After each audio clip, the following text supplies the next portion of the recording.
ပေးတဲ့အကွက်ကလေးကျွန်တော်ရုပ်ရှင်ဇာတ်ကမှတီးတယ်လေတီးပြပါမယ်ဒါပြီးရင်ကျွန်တော်အကိုကြီးကိုလူတကာဥပ္ပစံတောင်းဆိုတဲ့ကျွန်တော်နိုင်ငံခြားမှာဆုရခဲ့ပါတယ်ကျွန်တော်စုစိတ်ကိုလွန်ခဲ့တဲ့တစ်လပိုင်းလောက်လွန်ခဲ့တဲ့လကပဲရောက်တဲ့အတွက်ဒါတွေပြည်သက်ရှိမချိတ်သေးပါဘူးလာမယ့်နေ့မှာချိန်မှာဖြစ်ပါတယ်ဟုတ်တယ်အာဆီယံ10နိုင်ငံမှာစင်ကာပူမှာကျွန်တော်တီးခဲ့တဲ့တီးလုံးတွေနောက်ပိုင်းမှာတီးပြပါမယ်ခင်ဗျာဆုရတာတွေနော်အခုဟာကျွန်တော်ဆရာစိန်မွတ်တာအကယ်ဒမီရတဲ့အတွက်ကိုသွေးသစ်တီးခဲ့တာပြည်သက်များတင်ပြမယ်ဟ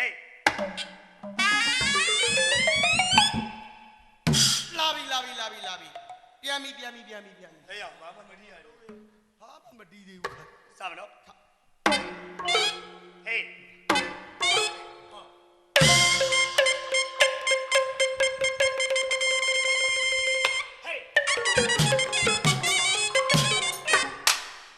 ဘယ်လောက်ကောင်းသားလဲ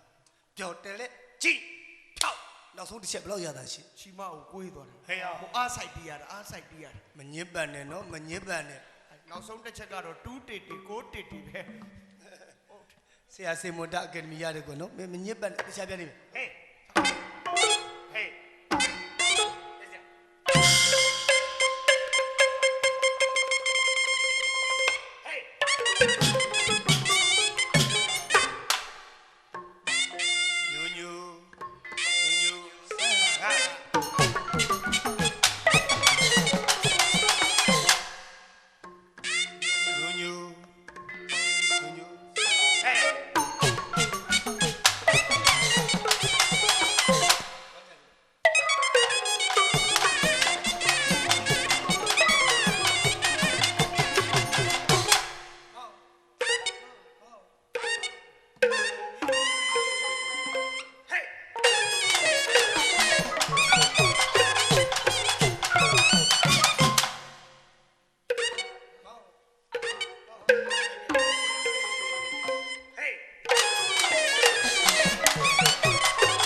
ဆရာလည်းခဏစောင့်ရိုက်ပါအောင်နော်နောက်3-4ဖို့လောက်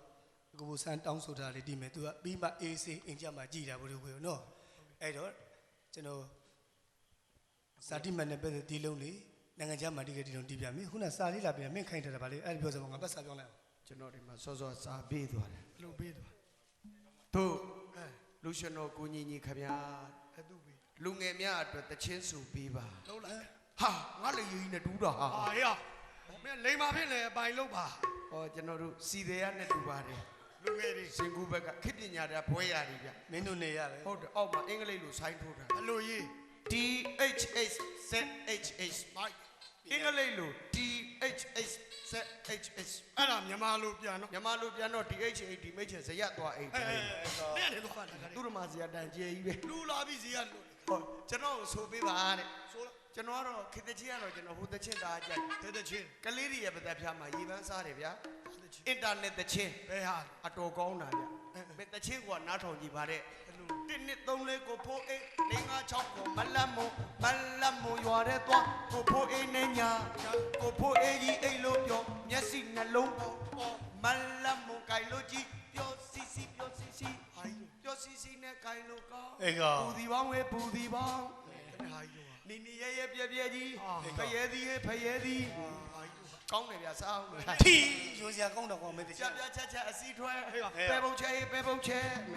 ရှမ်းပဲပုတ်ဗျာကောင်းတယ်စားအောင်မလားစားချင်မအောင်ကွာနည်းနည်းဝင်လဲမိန်လို့ခံများဝင်လဲမိန်လို့ခံနာကျက်တယ်လို့ချင်းနေကြောက်စရာကွာအတူလဲထဲအစီလဲထဲဆက်လိတ်ခွဲထွက်ခဏီးမတရားအော်ဘူရာကြီးရထားနော်အဲ့ကောင်ထွက်ရင်အော်တယ်ဗျကြက်လားတော့နောက်ပိုက်ကပူကောင်းတယ်ဘလို့မလတ်စင်ကြီးရှုပေါက်ချစ်တစ်ပင်အောက်ကိုဝင်တစ်ပင်မော်ကရုပ်ကတော့ဆင်းပြီးတော့ကိုသွေးသေးပြောမပြဘူးပါကွာသူဟဲကောင်ဆိုတော့ကိုလည်းလန့်သွားတာဟုတ်တယ်ဝိမာသာညင်မင်းအိပ်ပိတ်သက်ရီးပြီးတော့ပြလုံးမပြတ်နဲ့ကွာမရည်ချင်းနေပြီစီဆရာဆိုင်းဆရာတိတ်ခါကြတယ်ပြလုံးဘယ်တော့မှမပြတ်မင်းတို့မှတ်ထားကောင်းပါမကြိုက်ဘူးကွာနောက်ပွဲလည်းမပြတ်နဲ့ဒီပွဲလည်းမပြတ်နဲ့ပြောတော့ခုကလေးပြောပြီးသားဟုတ်ကဲ့မကြိုက်ရစိတ်ဆိုးတယ်မပြောတော့တိတ်ခါကြ သွားမလက်စိတ်ခုခုသွား ရုပ်ကစိုးကြီးကလိုက်လာမှာခါနေဟုတ်တယ်ကျေးဇူးတင်နေအားပေးတာတိုင်းဘလောက်ယဉ်ကျေးတော့ယဉ်ကျေးပါမျိုးပြိတ္တရောဒါစီတဲ့ပြိတ္တတွေရောအားလုံးတော်ရောမျိုးရောဟောအားပေးတာဓမ္မယုံထဲမှာယဉ်ကျေးတယ်ဗျာကျေးဇူးတင်နေယဉ်ကျေးတဲ့ပြိတ္တနဲ့ကတော့ကျွန်တော်ခွဲတော်မခွဲခြင်းဟုတ်ပါမခွဲရအောင်ဆိုကျွန်တော်တနည်းတော့ကြံထားပါဘယ်လိုများကြည်ဓမ္မယုံတော့ရှိတဲ့ခြံအောင်ကြီးချုပ်ဟာအဲ့ခြံအောင်ထဲမှာပြိတ္တကလည်းဝင်းနေကျွန်တော်တို့ဆိုင်ကလည်းတီးမယ်တီးပြမယ်ခိုင်ဒါဆိုရင်မခွဲရတော့ဘလောက်ပြောတရားကောချင်းတော့မကိုက်ဘူးကျွန်တော်တို့တွေးတာပြောတာကြက်လိုက်ပြောတာရေးမကြည့်ဘူးတခုတော့တတိပေးအောင်အလူကကျွေးတဲ့ခရကျက်သားနဲ့ကြာတယ်နေစားပြီးဤတော်ပေါက်ကြတယ်ဟိုတယောက်တည်းပေါက်ကိစ္စမရှိဘူးတော့ကြဟိုနာပေါက်ဒီနာပေါက်တော့ကြနေဤကပေါက်ပါများခြံအောင်ကြီးကအပေါ်ထောင်းပြန်သွားရင်ကွာဘေးမြင်တဲ့လူတွေကပြောမှာဟာကြည်စမ်းဟိုမှာကိုစန်းတို့ကဤဘုံမြန်ကြီးမိဘုံမြန်ကြီးဟိုမေဤနဲ့မေဤဘယ်နှမျိုးရှိတော့သိလားကြဒီတော့သူတေသနာနဲ့တွေ့မသိမှတ်ထားဤနဲ့ तू ကဤလေးမျိုးရှိतू ကဤဘုံနဲ့ဟုတ်ပြုံဤမွေဟောင်းတဲ့ तू ကဤဆိုင်သမားဟုတ်သဘောပြောတာသဘောအဲ့လိုပေါ့ဘာသူနေတဲ့လူကဤတစ်တေရူတဲ့ तू ကဤလေးမျိုးရှိတာဤဘုံဆိုတာကတော့တယောက်တည်းလွတ်လွတ်လပ်လပ်ပေါက်တဲ့ဤအလိုဟာတော်တဲ့တောင်နဲ့အလုံးလုံးရင်လွတ်လွတ်လပ်လပ်သူချလိုက်တာလှုပ်ရှားမှာဤဘုံကဘူးအဲ့ဒီဤမျိုးကြဘာတော့မှမနိုင်ဘူး तू ကအတန်ဘက်ဦးစားပေးတာဟုတ်တယ် तू အနမ်းဘက်ဦးစားမပေးဘူးအတန်ဘက်ဦးစားပေးတယ်မှာကိုကျွမ်းတော့ तू အေးမွေဟောက်ဆိုတာတစ်မျိုးဘလို့ဟာအေးမွေဟောက်ကတော့ तू အသက်40ကျော်50အန်တီအရွယ်တွေပေါက်တယ် तू အစီအစဉ်မရှိဘူးဘလို့အမှတ်တမဲ့ဆံမန်းလေးပါလေးကောက်မှရင်ထွက်သွားတာအဲ့ဒီအေးမျိုးကြရဲရဲဆက်ဆက်နန်းနာလူကြားတဲ့မြန်ပေါက်လိုက်လို့ကတော့အရှင်ရှားတိတ်ခက်တာကြားထဲကငိုက်နေတဲ့လူမင်းတော့တာသူလိုကိုလိုတဲ့အရှင်ရှားတိတ်ခက်တာသူအဲ့ဒါကြသူအီးမွေဟော့ဟိုအီးဆိုင်သမားဆိုတာတစ်မျိုးဘလို့ဟာတော့ဟောစီတရားဟာဒီပါပါတယ်ကျွန်တော်တို့ပြစ်ပေးနေတာတော့တီးပြီးသားဟုတ်လားခြေကလည်းချိုးရင်အီးကလည်းပေါက်ချင်းထူပေါင်းဆိုတခါတည်းပြစ်ထဲပေတဲ့ပြီးဆင်းသွားရင်ကောင်းလောက်လည်းရောက်အောက်ထားတဲ့အီးကမရောက်ပေါက်ချတယ်အဲ့မှာဘလူသူအဲ့ဒါကြသူအီးဆိုင်သမားဟိုအီးတစ်တေရူဆိုတာတစ်မျိုးဘလို့ဟာအီးတစ်တေရူကအများသောအဖြစ်သူအမျိုးသမီးတွေပေါက်ဟုတ်တယ်သူအမျိုးသမီးတွေဆိုတာအီးပေါက်မှာသူမတရားရှက်တာပေါ့လူလည်းကောင်မှာရှက်တော့ဘယ်နဲ့လုတ်တယ်မှတ်အလုံးအီးရလည်းပေါက်ချင်ရှက်လဲရှက်တော့မတိမတာတခါတည်းအနေထားလေးပြောင်းတာလူပါလူနဲ့ဒူးလေးတုတ်ရင်တန်းလန်းဖဏောင်လေးနဲ့အသားလေးဆွဲနေပြီးကို့ဖေလေးကိုပိတ်ထားတာသူလူရှင်တို့ကရည်စရာလေးပြောမှရောလော်ရတာတစ်မဆွဲပိတ်လိုက်သူလူရှင်တို့ကရည်စရာလေးပြောလဲတစ်မဆွဲပိတ်လိုက်နောက်ဆုံးတော့ကုံမီဆိုပြီးဖွင့်ချလိုက်တာဒေရူးအဲ့မှာထောင်တက်ပြီးမုံရွာနောက်ဘက်ကလက်ပရောင်းတောင်မဲ့စိုက်ကြသွားတယ်လှုပ်ပြီးခါအိမ်မှာသာအဟုတ်မှန်တယ်ကဲဤဘုံအရေးခင်းဖြစ်အေးဟောကတိဒီခါကြတော့နိုင်ငံခြားမှာဖြောပြခဲ့တဲ့တခြင်းတွေဒီလုံးတွေစပြီးတီးမယ်နော်ချပြီ3ပုတ်4ပုတ်ပါပဲနော်စမယ်ဒီပုတ်ကလေးစလို့စိတ်ပြတာဒီလုံးနော်ဟုတ်ကဲ့ဟေး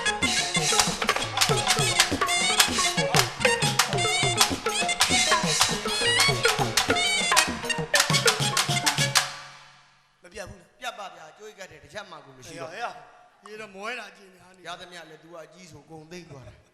တာလူမလို့ကလိုက်တယ်2ရွက်လောက်လူမလို့ဟာမဲအတွက်ခုနကမပြောကြံဒီမယ်နော်မရှိတဲ့လူပေးတာလဲလှူတာပါပဲကျုပ်လည်းမရှိပါဘူးပေးလိုက်ပါ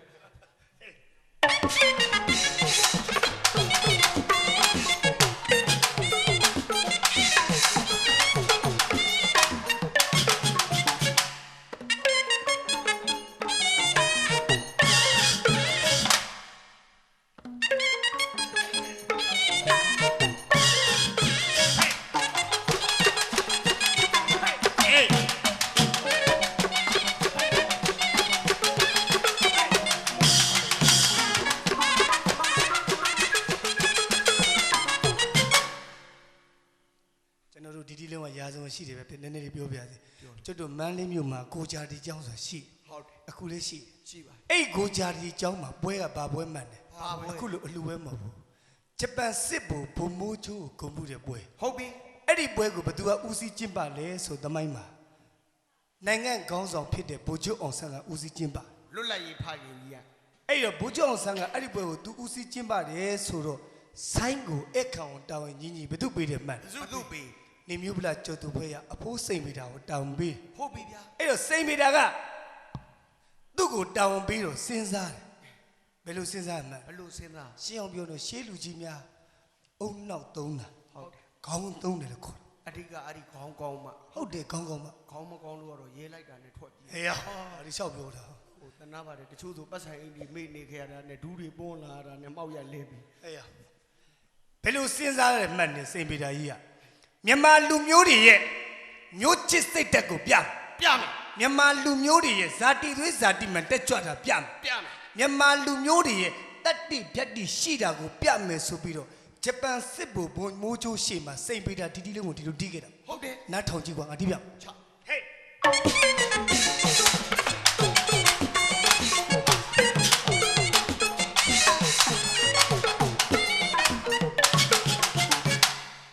ဆိုင်ကဒီလိုခက်ပြက်ပြက်လေးတီးလိုက်ရောညီညီ ရွာသား ကိုကို ကိုသွေးတဲ့ ဆိုင်နာထောင်နေတဲ့ပူချိုးအောင်ဆန်းကစိန်ပေတာကြီးတီးတော့သဘောကျပူချိုးအောင်ဆန်းကသဘောကျတော့အဲ့ဒီပွဲမှာဘာလုပ်တယ်မှန် ဘာလို့ ပူချိုးအောင်ဆန်းကသူ့ရဲ့အမျက်နှိုးဆုံးပစ္စည်းတစ်ခုကိုစိန်ပေတာကိုအဲ့ဒီပွဲမှာဆူချလိုက်တယ် ဟုတ်တယ်ဗျာ ပူချိုးအောင်ဆန်းရဲ့အမျက်နှိုးဆုံးပစ္စည်းကဘာလဲ သူမိမကြီး အာ မဲကြီးကမပေါ်ကိုလကားသိမလားလို့ခင်ရတယ်တူနေတဲ့လူမိမသိမှာပေါ့ဗျာလူလာတောင်မင်းမြောင်မင်းနေဟုတ်မသိဘူးပေါ့ကိုလည်းသိတဲ့လူမိကြီးကမပေါ့ ပူချိုးအောင်ဆန်းရဲ့အမျက်နှိုးဆုံးပစ္စည်းဆိုတာပေးသက်ဒီခေတ်လို့ရွှေတွေငွေတွေမြေတွေမဟုတ်ဘူးပူချိုးအောင်ဆန်းကရွှေလည်းမမဲ့ဘူးမြေလည်းမမဲ့ဘူးငွေလည်းမမဲ့ဘူးသူ့ရဲ့အမျက်နှိုးဆုံးပစ္စည်းကဘာလဲဆိုတော့တိုက်ပွဲတိုင်းမှာဆောင်းတဲ့လက်မှာပတ်ထားတဲ့သွေးစွန်းသောအလံ ဟုတ်ပြီ အဲ့ဒီအလံကိုအဲ့ဒီပွဲမှာစိန်ပေတာကိုဆုချခဲ့တယ်စိန်ပေတာရဲ့ဆိုင်ဝဲမှာဖလားနှလုံးပါတယ်ဒီဘက်ကဖလားသည်တီဘောပရင်ကချီးမြှင့်ခဲ့တဲ့နေမျိုးဗလာကျော်သူဘွဲစစ်ကိုချေဆွဲထားတယ် ဟုတ်တယ် ဒီဘက်ကဖလားသည်ခုနကျွန်တော်ပြောတဲ့နိုင်ငံကောင်းဆောင်ဖြစ်တဲ့ဘိုးကျော်အောင်ဆန်းကချီးမြှင့်ခဲ့တဲ့ဟုတ်လားသွေးစွန်းသောအလံကိုချေဆွဲထားတယ် မှန်တယ် ပြောချင်တာဗာလဲဆိုတော့စိန်ပေတာဒီခေတ်ဆက်ဆက်မင်းဆက်ဆက်မှာဂုံပြူချင်းခံရတယ် ဟုတ်ကဲ့ဗျာ ညီညီ ရွာသား ဘိုးကျော်အောင်ဆန်းကြိုက်တယ်တဲ့ပြောတီလုံးကလည်းကောင်းတယ်ကွာနားထောင်ကြည့်စမ်းကွာ ချမယ်ဟေး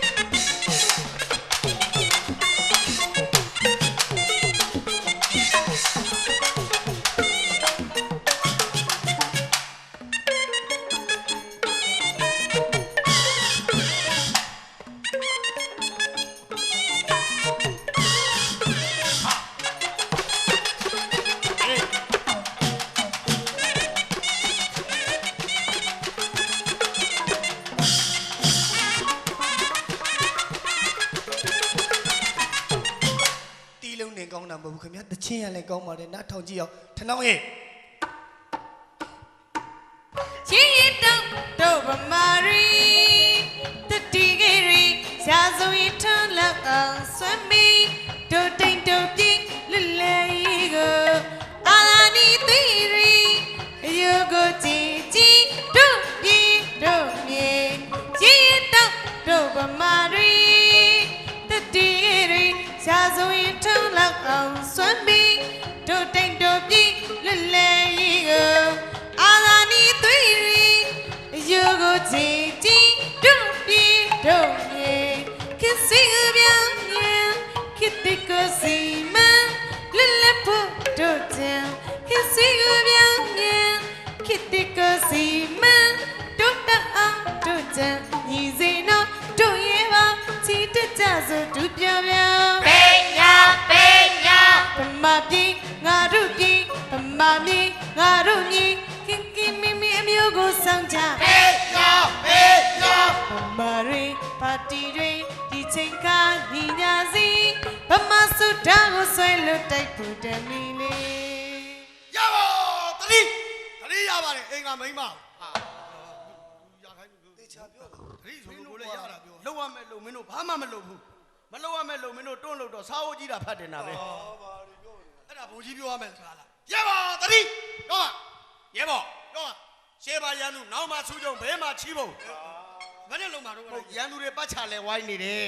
တတိရှိပါရဲဘော်ဟုတ်ကဲ့ရဲဘော်တော့တိုင်းပြည်နဲ့လူမျိုးအတွက်အသက်ကိုဗရဏာမထားပဲမသေးပြီးရောဆိုပြီးတေးချင်းသေးပါစေ တေချင်းသေးပလေးစေ ငါသိမခံနိုင်ဘူးနင်တို့သိချင်းသိဟိုသိချင်းသေးတယ်ဆိုပြီးရိုးချိုချိုတိုက်ပွဲဝင်ရတယ်ဟုတ်ကဲ့ရဲဘော်တော့ဘိုးကြီးကိုပေါ်တော့မထင်နဲ့ဘိုးကြီးကလွတ်လိုက်ဖခင်ကြီးဘိုးချုပ်အောင်ဆန်းရဲ့စီမင်းဆွဲခဲ့တဲ့ဘိုးကြီးပဲလေးစားပါတယ်ဘိုးကြီးစီမင်းဆွဲတယ်ဆိုတာတခြားမဟုတ်ဘူးရဲဘော်ဘလို့ပါလဲဘိုးချုပ်စီးခဲ့တဲ့မြင်းကြီးကိုဆွဲခဲ့တဲ့ဘိုးကြီးပဲကံမမတတ်လိုက်ဘူးရဲဘော်တော့ဘိုးကြီးပြောမဲ့စကားတခြားမဟုတ်ဘူးလွတ်လိုက်ဖခင်ကြီးဘိုးချုပ်ကအောင်ဆန်းကိုပြောခဲ့တဲ့စကားဘိုးချုပ်အောင်ဆန်းတယောက်တည်းနင်ပြောတာနှစ်ယောက်ဖြစ်နေနှစ်ယောက်မှ လွတ်လပ်ရေးပါကကြီးပေါ်ကျောင်းအောင်ဆန်တေကန်ဒီဆက်ဆက်မှာပြောခဲ့တယ်ဟုတ်လားမင်းတို့ငါတို့ဗမာလူမျိုးတွေအင်မတန်မှတ်လောက်တယ်ပေါ်ကျောင်းကတေကန်ဒီဆက်ဆက်မှာဘာပြောခဲ့တယ်လဲဆိုတော့ဟာများပြောပါလေမနေရတော့ဘူးတဲ့ တော်မှတ်လောက်သားလောက်ပဲကွာနော်ခွေးမသားထနောင်းကြီး ရှင် တီးတချင်းတေချာဆိုစံကညီမတယောက်တည်းဆိုစံလွတ်ဆိုတယောက်တည်းဆို တယောက်တည်းဟာအေးလိုက်ရမလို့ဟေးအခုဘယ်သူမှမလိုက်နဲ့တဘောလုံးမှတ်တာဘယ်သူမှလိုက်ရမလို့ဒါဥသားကျဲ ဩတယောက် တွေ့ ပဲ တော့ ဆို မယ်ဒီမဲ့ဆလောင်းကြီးနှစ်ခုနေရတော့ဥသားကျဲကအလွတ်ဆိုအလွတ်ဆိုအလွတ် ရီ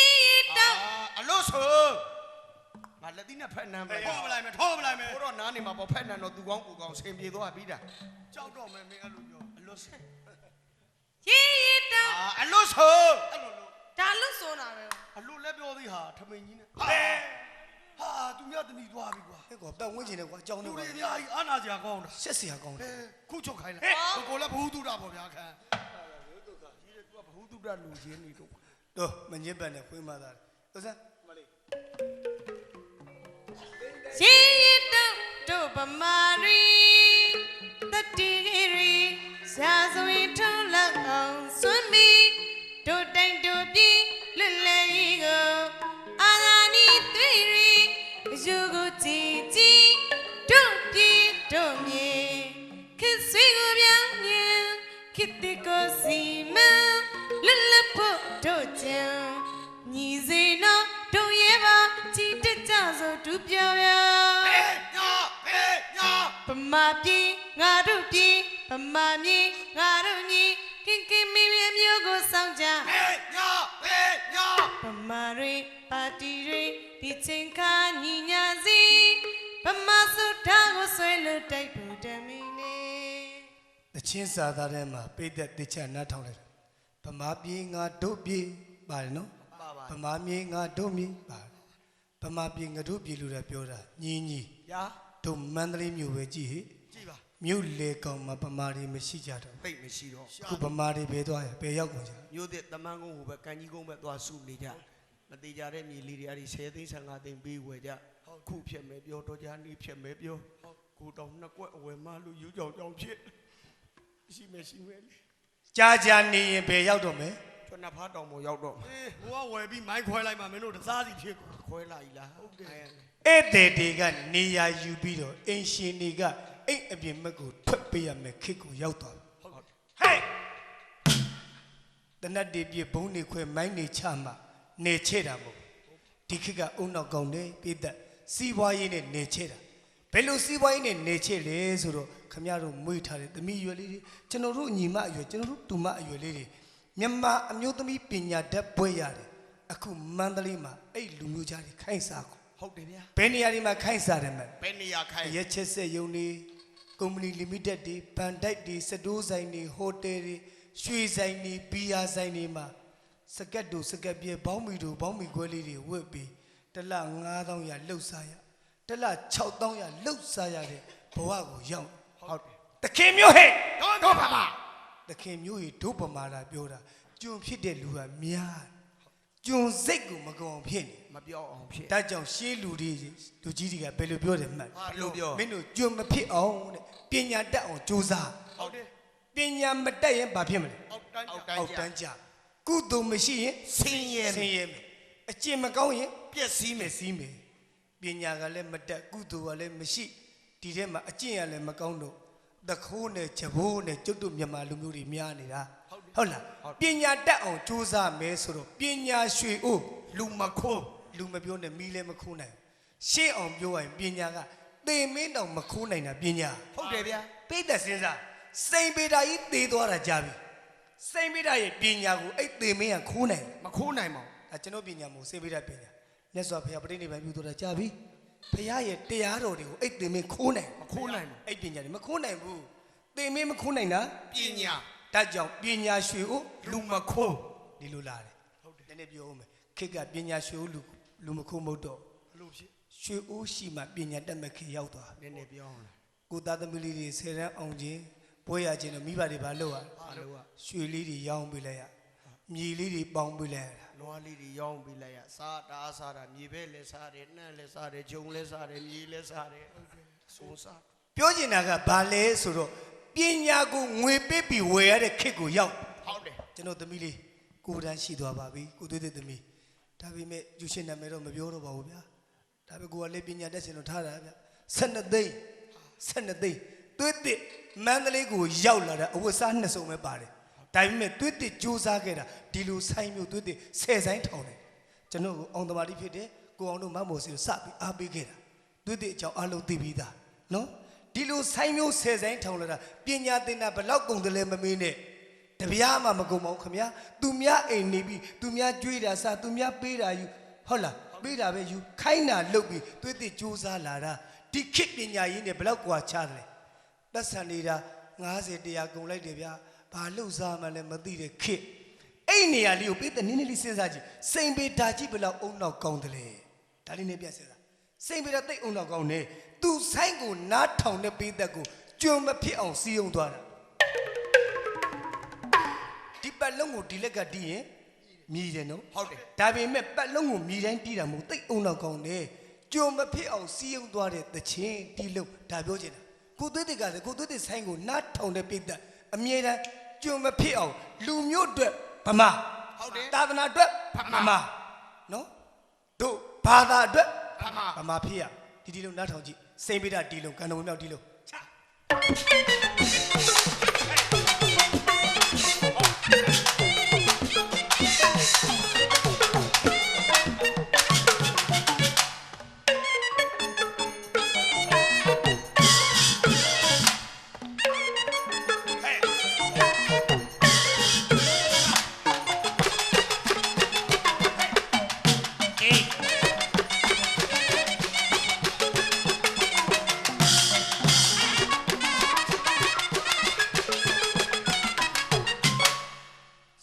လူရှင်တော်ကြီးနိုင်ငံကြီးလူရှင်တော်တွေ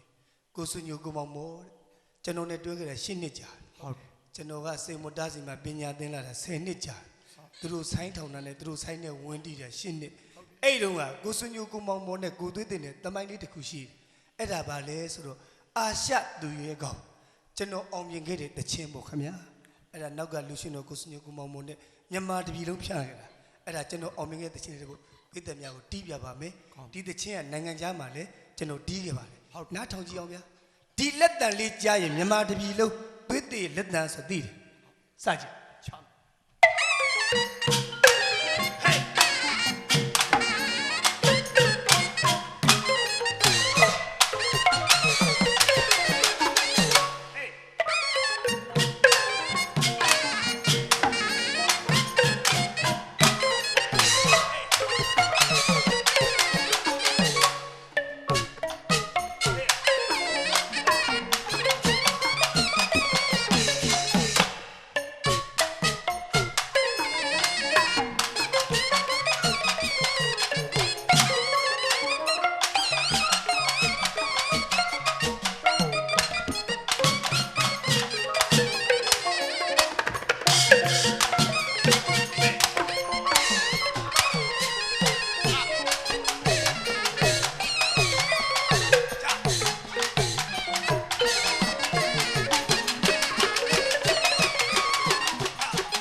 ကျွန်တော်အကူကိုမောကဆိုထားတာပေါ့ဟုတ်တယ်ကျွန်တော်ဆိုင်နေတော့ကျွန်တော်မူပိုင်ဆိုလို့ဆိုခိုင်းပါမယ်ကဲနားထောင်ကြည့်အောင်ဗျာ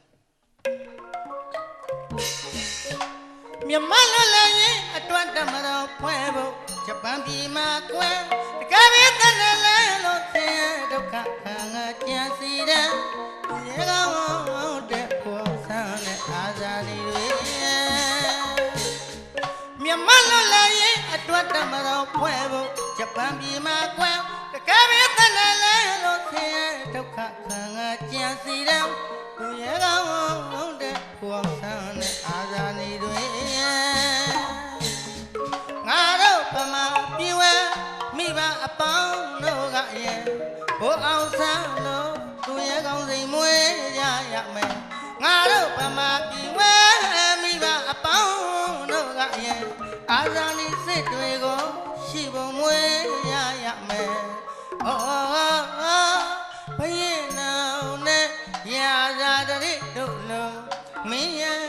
စွာပမာပုံဆောင်အလောင်းဖျားတို့လူနဲ့ပမာတိုင်းပမာမျိုးအာကိုလောက်ပင်ရဲ့မကြောက်တမ်းမယုံနဲ့ပမာတွေအောင်ပန်းဆွတ်ကြကြလေတဲ့ညာသဝဲ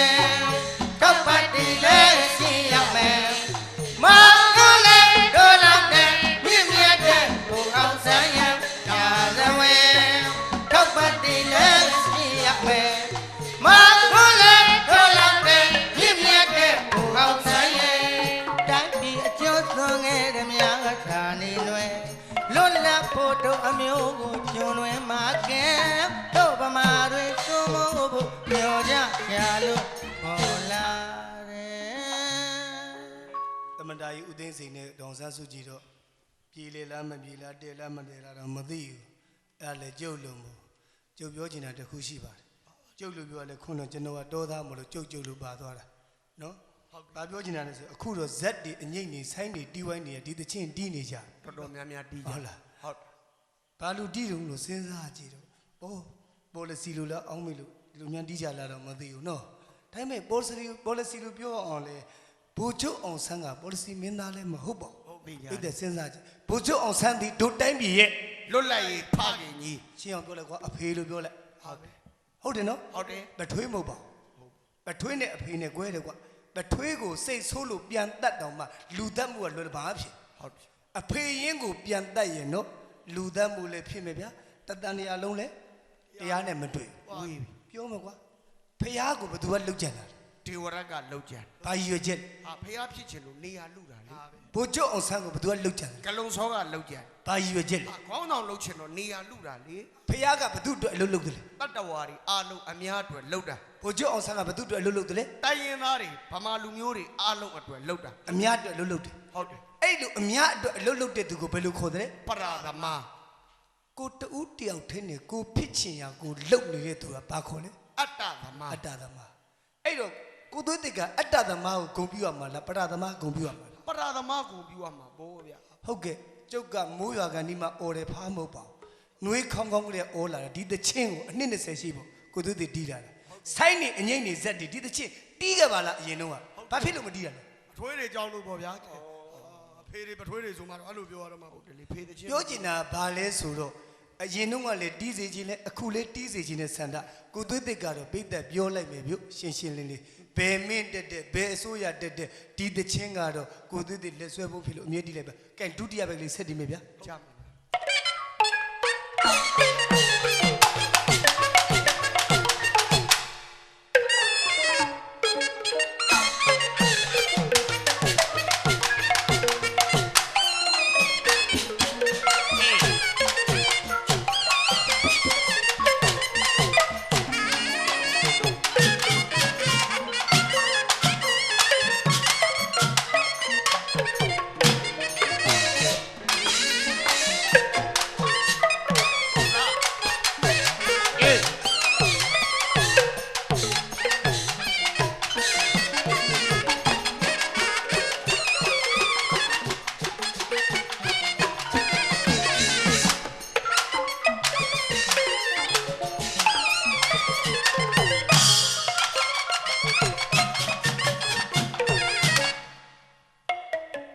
မြန်မာနိုင်ငံထူထောင်ရအတွက်မျိုးရိုးမတိမ်အောင်ကြံဆောင်လေတဲ့နေမျိုးသားကြီးဗမာပြည်လည်းရောဗမာတနိုင်ငံလုံးပေါ်လွင်စေတဲ့စိတ်အားတန်သောမကောမလျှော့တဲ့ငါတို့လူမျိုးတကိုးရှိဖို့သူရဲ့ကောင်းတွေပေါ်လာတယ်တကယ်ပြီးတို့ဘာပန်းတို့လားအစွမ်းဝမ်းတတ်တိရာဇဝင်ပြောင်းနေသားကောင်းများလို့ခေါ်ရလောက်ပေးမယ်ဘုရားထွေစေဘွယ်ဗမာသူရဲ့ကောင်းအပေါင်းတွေရောက်ရာဇဝင်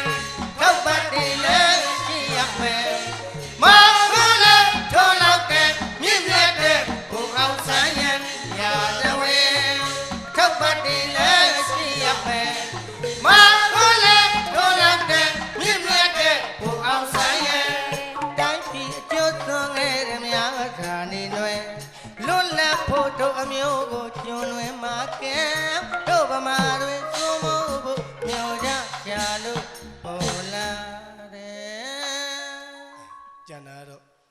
နေ့ကျမှပဲဆက်တည်ပါမယ်ဘာလို့လဲဆိုပေးထားတဲ့အချိန်ကခုနလာပြောသွားတယ်12နာရီထိုးတဲ့အခုလည်း12နာရီထိုးသွားပါပြီကျောင်းဝင်နေဆိုတော့ဆရာတော်ဘုရားကြီးများကိုလည်းအထူးကျေးဇူးတင်ပါတယ်ဩဃာတပါလေးစားလျက်ပါ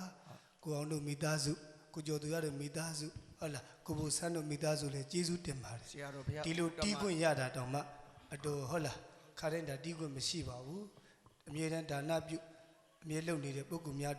ပြည်သက်များကိုဖြောပြခြင်းဖြစ်ပါတယ်အားလုံးကျွန်တော်တို့ဒီတချင်းလေးနဲ့ပဲတင်လိုက်ပါမယ်ဘဝတန်ရာပေါ့နော်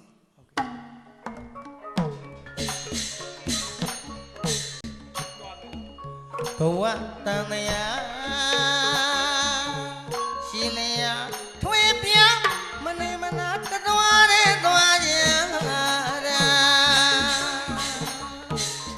ခရီးပန်းတိုင်းမရောက်မချင်းတယောက်စင်းတယောက်တည်းဆက်လက်ထွဲခွာလာလောဘရဲ့ဒေါသရဲ့မောဟရဲ့ဝိညာဉ်ဖြစ်စရာသေခါရတဲ့ပြောလိုက်ရွှေလိုက်ငုံကရဲ့ကဘယ်မတိမြဲဖောက်လွယ်ဖောက်ပြောင်းအကြောင်းကံကမတကာတွေ့ကြောင်းဆောင်ွယ်တခီးတဲ့ဝမ်းနဲ့ဝမ်းသာဝိကလာဖြစ်ကျင်တာလေမဖြစ်ရပါမဖြစ်ကျင်တာတွေလေဖြစ်ရတာဩဖြစ်ကျင်တာလေမဖြစ်ရမဖြစ်ကျင်တာတွေကိုလေဖြစ်ရတာ30ပုံဟိုအတွင်းရောက်ကြောက်ကွင်းရောက်တဲ့ဒီဘုံမှာအဲ့ဒါဘဝတန်ရာ အချိန်အားဖြင့်လဲ12နာရီထိုးပါပြီဒါကြောင့်မနောအမတ်ဘွားပြောသံကြားလို့စိုင်းတော်မင်္ဂလာသိမ့်မာရသည်တော့စိုင်းကိုနတ်တော်တာမန်စင်ရတဲ့အပရိသတ်များနေတကွစိုင်းကံကြားရတဲ့ပုဂ္ဂိုလ်အပေါင်းအာလုံးဝိနည်းတတ္တဝါတွေကျမ်းမာကြပါစေချမ်းသာကြပါစေစိတ်သွားတိုင်းကိုပါလူရဆန္ဒကလုံးတော်ရည်ပြည့်စုံကြပါစေ